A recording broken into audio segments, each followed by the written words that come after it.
The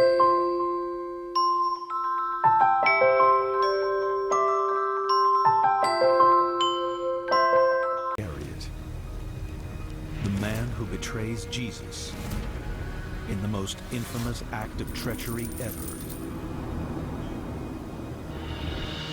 Judas is the embodiment of all wickedness. The most villainous person in human history. Evil, demonic, the lowest of the low. Now, new evidence rewrites the story of Jesus and Judas.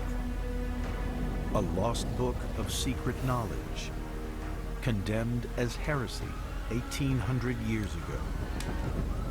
It's just horrific, a terrifying scene. Can fresh clues help reveal the true meaning of the Gospel of Judas?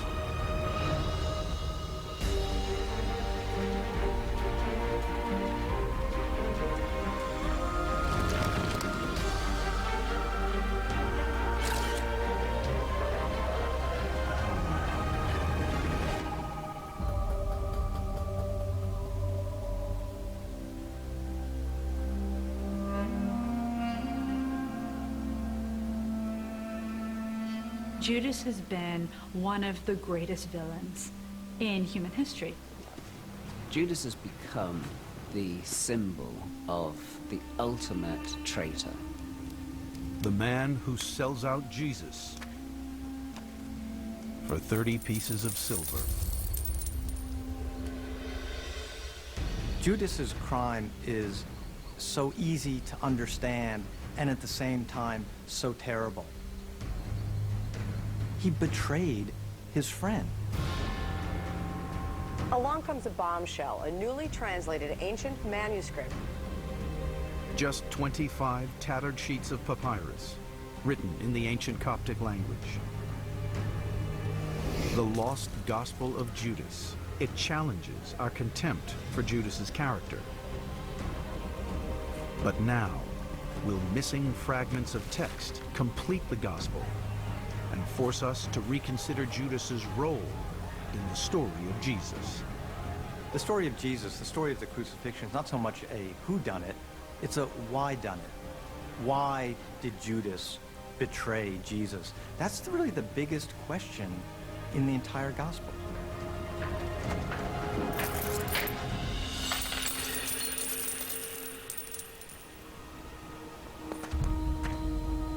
In the New Testament Gospels, Jesus starts his mission traveling through Galilee and Judea, gathering followers. From them, he chooses 12 to be his closest disciples. The term disciple simply means learner or student. So when Jesus is calling disciples, he's simply gathering a group of students round to learn from him.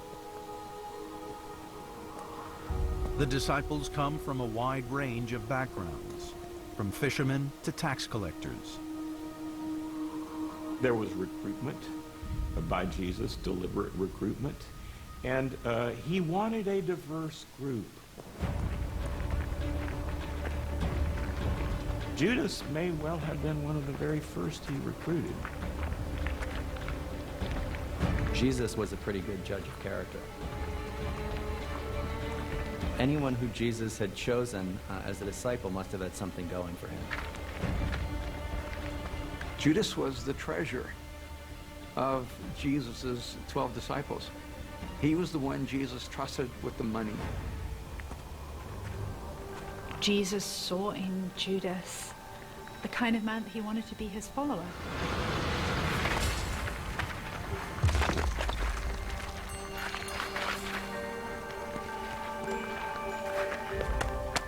We have to assume that they're friends and that they have this close relationship. He's special. He has a key place. And yet, something's going to happen in Judas that's going to lead him to fall away from Jesus and to lose faith in Jesus and ultimately to betray Jesus. The New Testament Gospels tell of a critical moment here, 2 miles outside Jerusalem. The village of Bethany is named in the Gospels as the place where Jesus stayed during the last week of his life.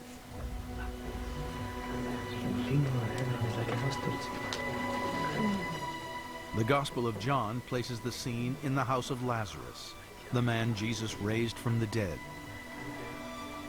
Just a few days before his crucifixion, a woman came to Jesus and anointed his feet with expensive ointments and perfumes. Mary anoints Jesus with pistic nard. It's the Chanel number 5 of antiquity, and she uses a whole pot of it, a whole year's worth of a day laborer's wages. People who saw it were scandalized. They were shocked. None more so than the group's treasurer, Judas. Why was the ointment wasted in this way? Leave her alone! Jesus has been preaching this message about the poor and ministering to them and giving away your coat, and now all of a sudden he's going to let this woman pour a huge amount of money's worth of perfume on him. This ointment could have been sold for more than 300 denarii and given to the poor. Sort of one set of rules for the disciples and a different set of rules for Jesus. We can see why this event would upset Judas. This was a big turning point for Judas, because immediately after he sees this anointing, he goes to the authorities and says, I will betray Jesus to you. But the following day, Judas is back at Jesus' side as they make a momentous entry into Jerusalem for the Passover. The Passover festival is a week-long festival in which Jews recall their exodus from Egypt. The arrival of Jesus swells the excited crowds and spells trouble for the authorities. This is a risky time for Romans because there are all of these pilgrims in the city. Passover is about liberation from enslavement, and it's a small step from liberation from slavery in Egypt to liberation from tyranny from the Romans. Jerusalem in the time of Jesus is a tinderbox. We have Jesus, this charismatic, messianic figure in town. We have a major Jewish festival, and the Romans on top of it are watching. The Romans are worried that it is going to explode at any moment. Fearing the Romans would punish them for any unrest, the Jewish high priests decide to take action against Jesus. The scene is set for the greatest betrayal in history.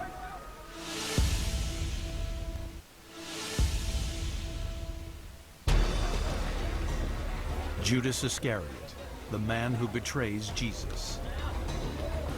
The question is, why? Does Judas know what he's doing? Does Judas resent Jesus? Or is he just disillusioned? Or is he just confused? We don't know what made Judas do what he did. I can imagine a lot of different motives. In the Gospel of Matthew, Judas betrays Jesus for 30 pieces of silver. For me, greed doesn't work as a motive because Judas spent the last 1 to 3 years traipsing around the Judean desert and Galilee, presumably for no money. So why is this person all of a sudden greedy? So what else would drive Judas to double-cross Jesus? I am with Jesus of Nazareth and can bring him to you. Some experts think that Judas was a zealot. Zealot is a technical term for a group of revolutionaries who were really strongly opposed to Roman occupation. If Judas was one of these revolutionaries, maybe he got frustrated Jesus wasn't taking enough action, being public enough, pressing the matter hard enough. Maybe he handed over Jesus in the hopes that creating a confrontation between Jesus and the Romans would be the spark that would cause Jesus to begin the events that would topple the Roman Empire. These political intrigues form the backdrop to one of the most celebrated scenes of Jesus' life, the Last Supper. This place is called the Cenaculum. It comes from the Latin word cena for dinner.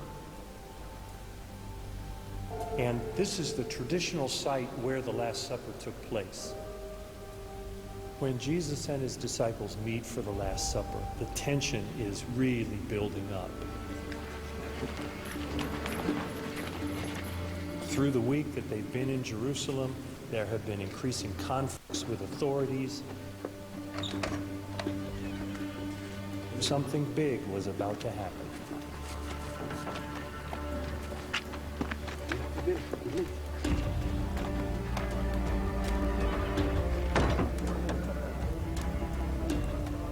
I think there's a real sense of foreboding at the Last Supper, the way that it's portrayed in the Gospels.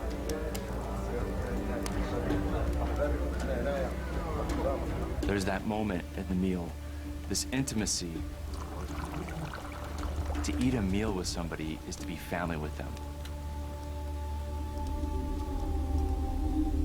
Jesus announces that one of you, one of the 12, will betray me.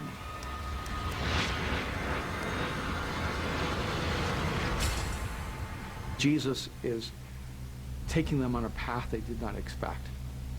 They all sense the ominous stench of death breathing down on Jesus.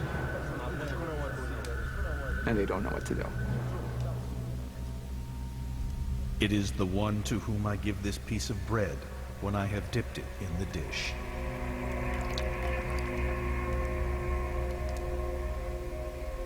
It's Judas who is identified as the one who would betray him. Judas abruptly leaves. Where is he going?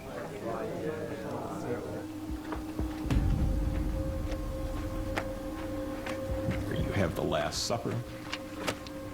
You have the Garden of Gethsemane. And it's like an endless night. While the disciples sleep, Jesus spends the night in prayer.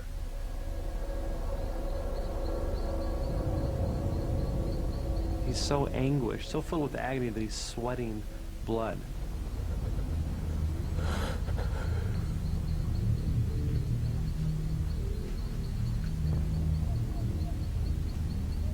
The one I kiss will be the man.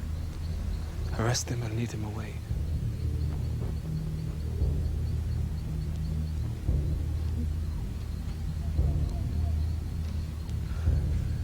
Rabbi. Judas walks up to Jesus and does the most loving thing on the outside, and it was the most hateful thing on the inside. He kisses him.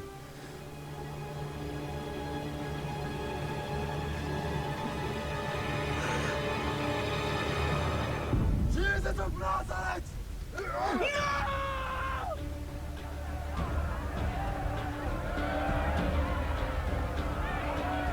Judas is responsible for the ultimate act of wickedness, betraying an innocent Jesus.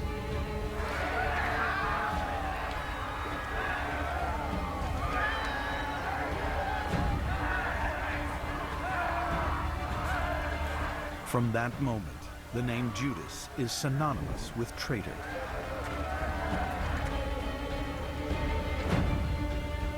But nearly 2 millennia later, a new version of this shameful story emerges. The Lost Gospel of Judas. It casts a different light on this despicable act.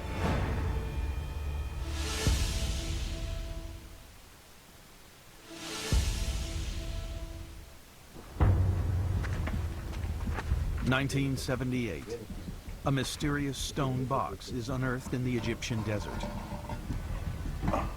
It contains what appears to be a biblical text, written in an ancient language.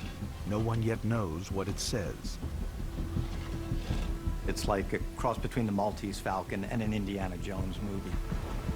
This intriguing document enters the shady world of the antiquities black market and surfaces in Geneva.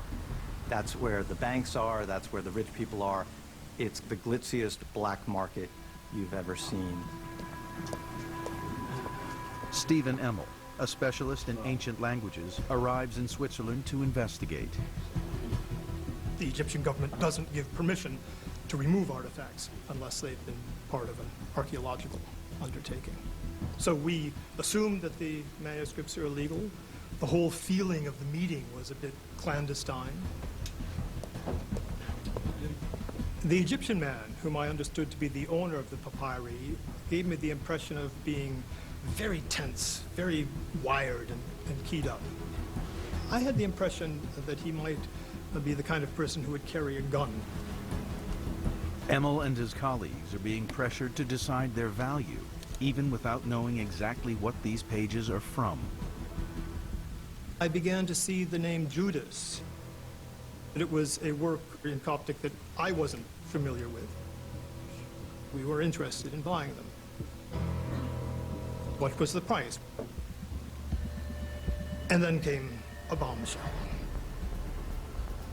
The man wanted $3 million. This is far more than they can afford. The Egyptian man signaled to his associate to close up the boxes, and that was the end of the meeting. A year after I saw the Coptic Codex in Geneva, the Egyptian owner took it to New York City and tried to sell it there without any success. The owner then deposits the codex in a bank vault.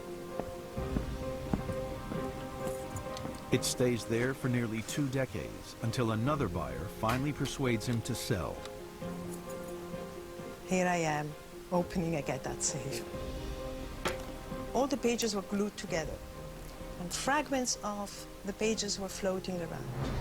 Still uncertain what the manuscript is, Chakos takes it to Yale. They say, do you know what you have here? This is something that's only been hinted at in antiquity. For the first time ever, we're laying eyes on the actual Gospel of Judas. But there's bad news. Restoration will cost a fortune. Chakos needs someone with very wealthy contacts. Enter manuscript dealer Bruce Farini. I was told that Bruce Farini was a very reputable manuscript dealer and that he had Bill Gates as a client. That sounded good. Seeing the chance to make a quick profit, Farini decides to buy the manuscript himself and sell it on. Farini writes 2 checks total of $2.5 million for the Gospel of Judas. And they bounce. Chakos needs to reclaim her property. Farini has the documents. He's got the papyrus. And what does he do with it? He puts it in a bag in the freezer. This is, in fact, recommended treatment sometimes for books, manuscripts made out of paper, but it's not conservation treatment for papyrus. But he did even something worse. He took pages from under the book, put them on top of it to make it look presentable to a potential client. By shuffling these pages, it made a huge headache. To save the Gospel of Judas, Chakos enlists the help of an expert conservator in Switzerland, who begins a painstaking reconstruction. They've got to restore it, but then they've also got to authenticate it. Does anybody know this is real? Does anybody know if this is a fraud or a fake? The Gospel needs to be dated to the early Christian era to prove it is not a modern forgery. They do carbon-14 testing on the papyrus. It comes back as ancient. They do the testing on the ink. That comes back as ancient as well. The Gospel of Judas is real. Along comes a bombshell, a newly translated ancient manuscript. It's a major question of biblical proportion. The Gospel of Judas is the subject of intense debate and interest. In 2006, nearly 30 years after its discovery, the Gospel of Judas is finally revealed to the world. This is a new gospel. It tells a new story of the last days of Jesus Christ. It's a dialogue between Jesus and Judas. It is the only known copy of a text originally written in the 2nd century AD. The actual author of the Gospel of Judas remains unknown. It's not the gospel according to Judas. So all the other gospels that we have are always according to one disciple or the other, but this is not necessarily Judas's view. This is a text that's about Judas. The Gospel uses the familiar scene of the Last Supper to paint a very different picture of Judas and Jesus from that in the Bible. In the Gospels of the New Testament, Jesus is a mentor. He's gentle to his disciples, shall we say. The Jesus that we meet in the Gospel of Judas is a little different from the Jesus that we know from the pages of the New Testament. He's a much more mysterious character who speaks in riddles that are so difficult to understand that a lot of the time we're left scratching our heads when we read it. Let the strong one among you bring forth the perfect human. But the character of Judas is also completely different. The other disciples fail to understand Jesus, and only Judas has the courage to stand up and speak to him. I know who you are, and whence you have come, and I am not worthy to utter the name of the one who has sent you. Judas is singled out as the one disciple with whom Jesus feels he can speak openly. Judas understands. He'll take Judas aside and explain to him cosmology, his own fate, and the role that Judas is going to play in human history.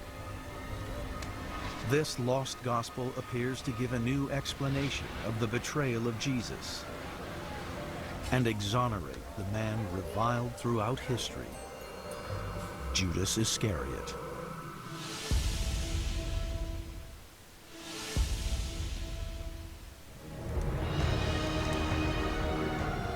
In the Gospel of Judas, at the Last Supper, Jesus picks Judas as the one disciple to receive secret knowledge via a strange vision.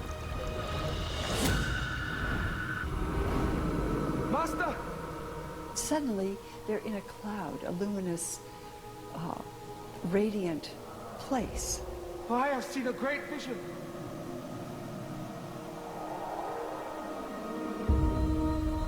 So I saw a house. My eyes could not comprehend its size. The suggestion there is that now you're going to receive divine revelation, and that now the heavens will open and reveal something. I have explained to you the mysteries of the kingdom.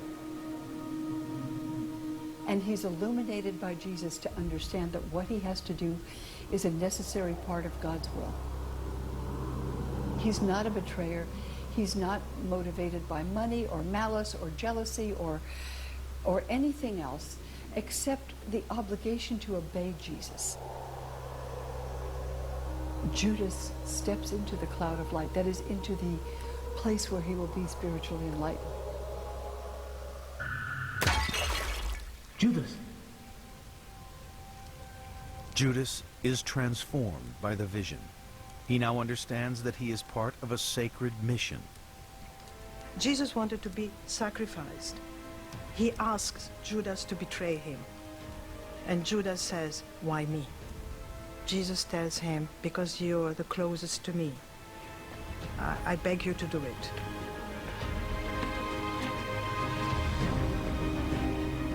He understands what's happening. He's helping Jesus.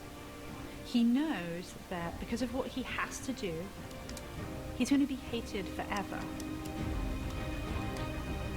Judas is doing what Jesus wants him to do. Look, God sent Jesus to die for the sins of mankind. Someone has to betray him. Someone has to fulfill this mission. Jesus is saying, I have to die on the cross in order to do what I was sent here to do. Judas was not the evil figure, this nasty traitor that we've often depicted him as in the history of Christianity.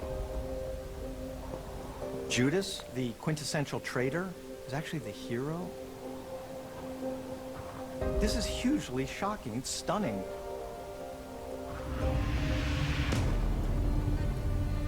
The Gospel of Judas totally changes the relationship between Jesus and Judas. Now, Judas is not a traitor, but a trusted ally, chosen by Jesus to help him fulfill God's divine plan.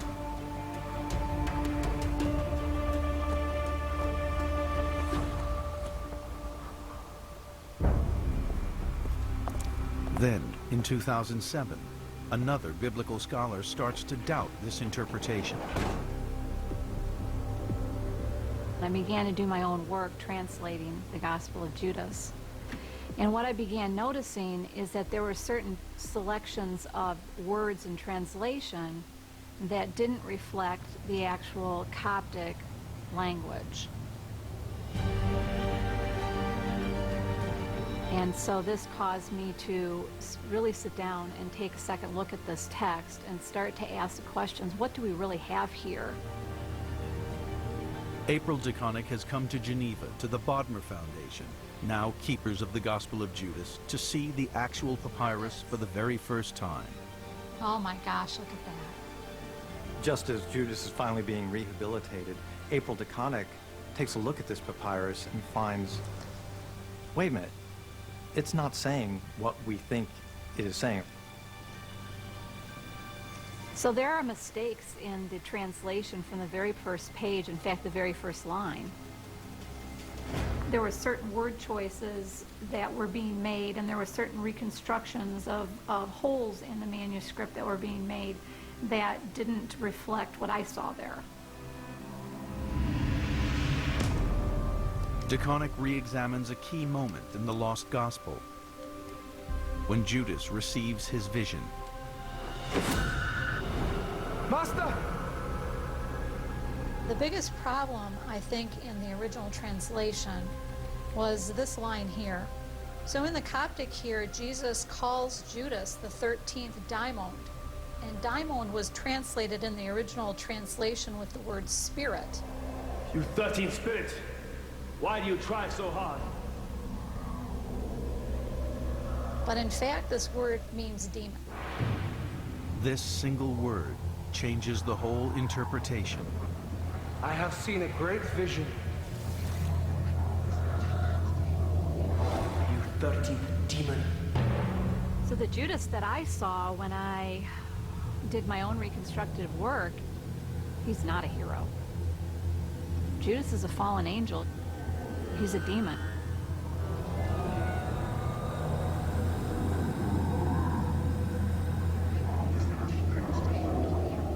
And behold, from out of the cloud appeared an angel. Fire spews forth from his face, and his likeness is defiled with blood. In April DeConnick's translation, he's not only evil, he's the most evil.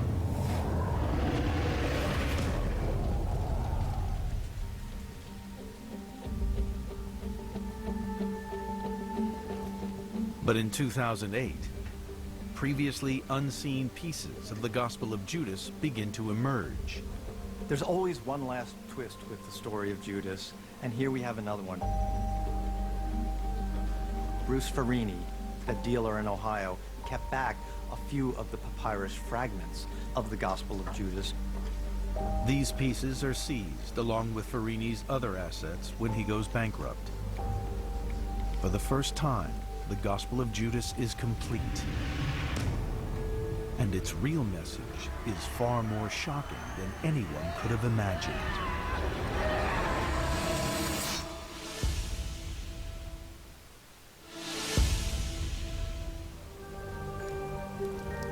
The betrayal of Jesus is one of the most infamous crimes in history.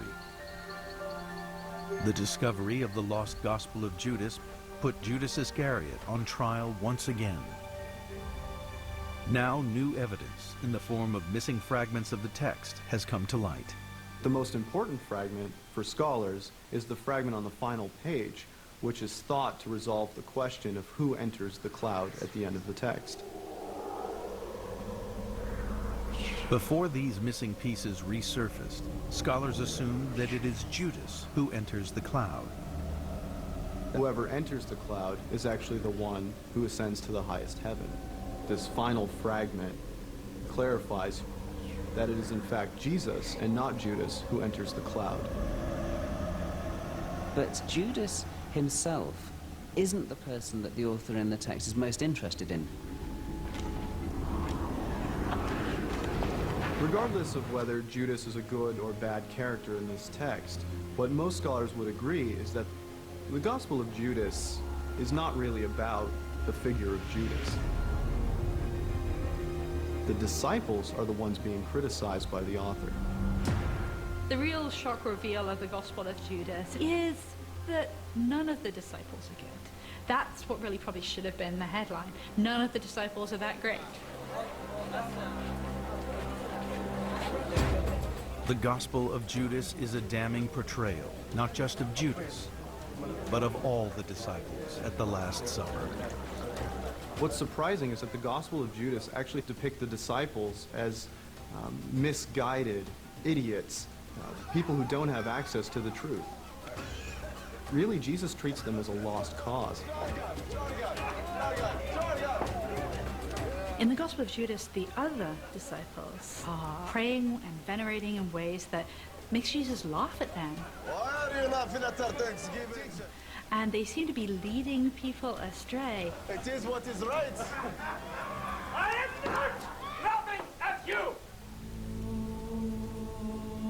Nor are you doing this by your will, but rather it is by this that your God will be praised. The Gospel of Judas pictures the disciples as clueless. This image of the disciples and of Judas is the key to unlocking the true meaning of the Gospel of Judas. The disciples are accused of despicable acts. They are clearly the villains of this text. And the author drives the point home in a lurid dream sequence. The disciples' nightmare is absolutely horrific. It's just a terrifying scene.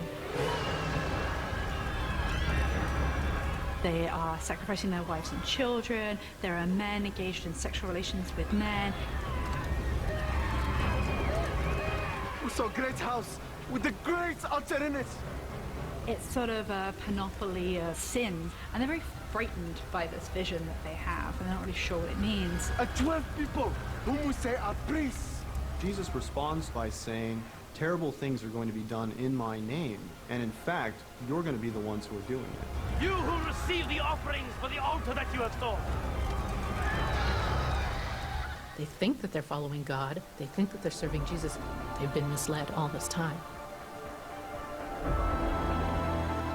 The message of the Gospel of Judas is not simply that Jesus is betrayed by Judas in his lifetime, but that his teachings are being betrayed after his death. The author of the Gospel of Judas is angry, but he's not angry at the events that transpired in the first century between Jesus and Judas. He's angry at church leaders in the second century. The Gospel of Judas is critical of all the disciples of Jesus, frankly, and these disciples are standing as kind of ciphers. They're symbols of the Orthodox Church of the second century. It seems that it's written as a criticism of mainstream Christians who are engaged in worships that are led by bishops or clerics of one kind or another. And the authors of this text, they don't like that kind of clericalism, they don't like that kind of religious service, and they are strongly discouraging people from participating in it. The Gospel of Judas is a polemic. It's a political smear against the people running the early church. The apostolic church was emerging, the institutional church was emerging, what we know as Christianity was emerging. The Gospel of Judas was kind of a narrative against this institutional Christianity. Written decades after the New Testament Gospels, the Gospel of Judas is less a story about Jesus than a condemnation of the leadership of the early church. It gives us an alternate picture of the formation of Christianity. It doesn't show Christianity as developing necessarily all harmoniously. There are dissenters. There were people who felt that things had gotten off on the wrong track. The Gospel of Judas suggests that church leadership is mistaken, is more diabolic than divine. So controversial is the Gospel of Judas that in 180 AD, the Bishop of Lyon declares it heresy. I can easily imagine people throwing this text out as being heretical. If you were a member of the Orthodoxy in the 2nd century and you read this text, I can imagine you would be pretty upset. It's a pretty scathing indictment of your beliefs and what you're all about. Suppressed by the church, the Gospel of Judas lies buried for nearly 2 millennia. But history does not forgive Judas or forget his fate.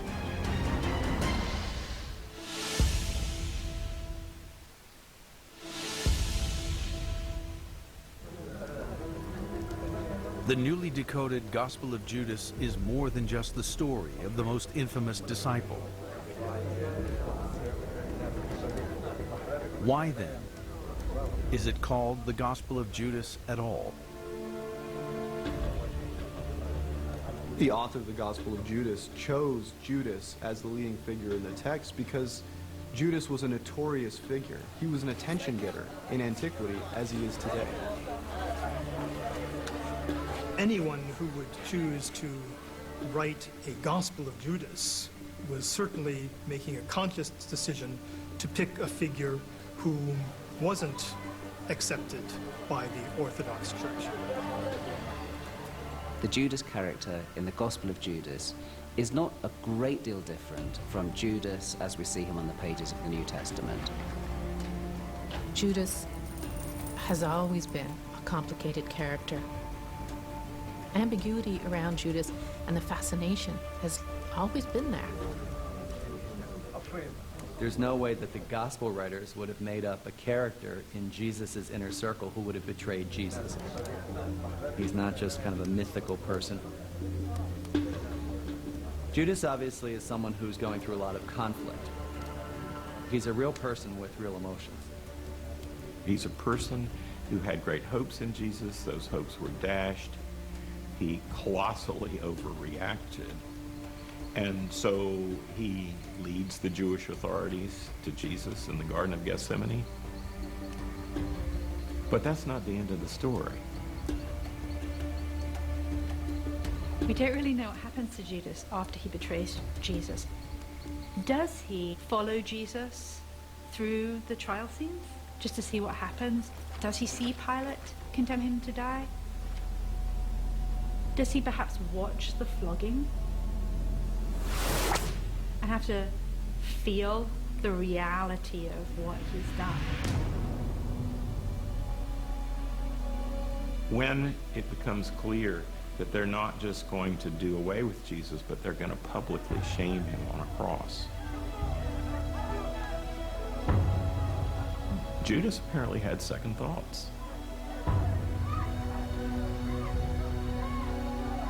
After Jesus was condemned, there had to have been a part of him that did feel remorse.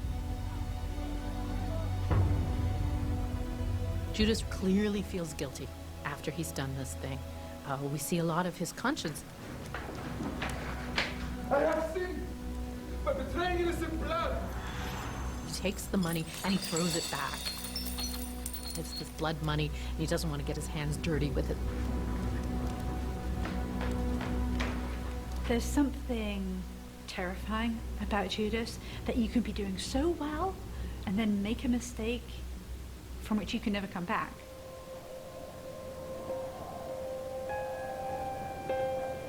While all four Gospels of the New Testament name Judas as the betrayer of Jesus, only one of them, the Gospel of Matthew, tells how Judas's own story ends.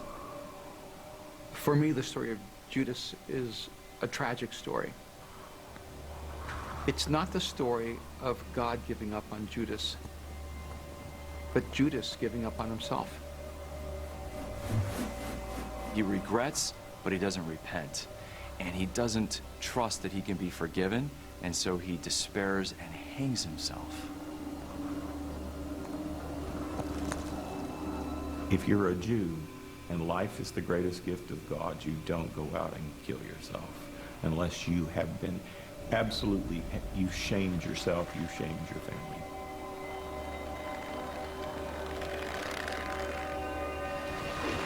Judas is probably history's most tragic figure, the person who betrays the sinless Son of God and then commits suicide, Judas.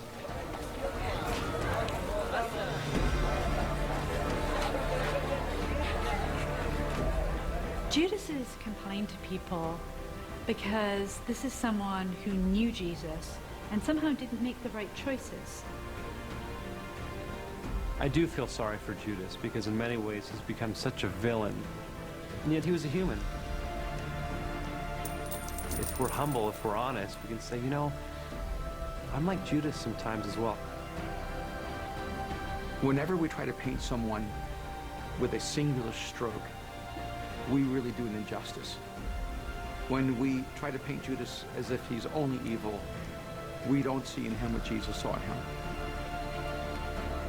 And if we see him as a monster, I think we lose the sense of humanity.